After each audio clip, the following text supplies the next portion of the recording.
మొదటి సమయంలో గ్రంథం ఇంతవరకు దైవదాసుడు ఏం చెప్పాడు?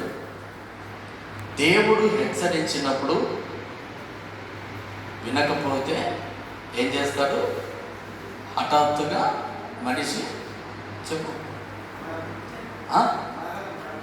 మరణం. దేవుడు హెచ్చరించినప్పుడు మనుషులు వినకపోతే ఏం జరుగుతుంది? మనుషులు మరణం అవుతారు అని దేవుని వాక్యం సెలవిచ్చారు. 25వ అధ్యాయం మొదటి సమూయేలు గ్రంథం 29వ వచనం శ్రద్ధగా విందాం.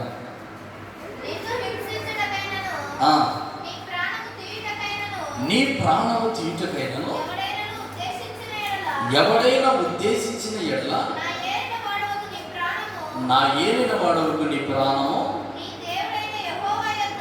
నీ దేవుడైన యెహోవా యొద్ద ఉన్న జీవపు మూటలో కట్టబడును. హల్లెలూయా.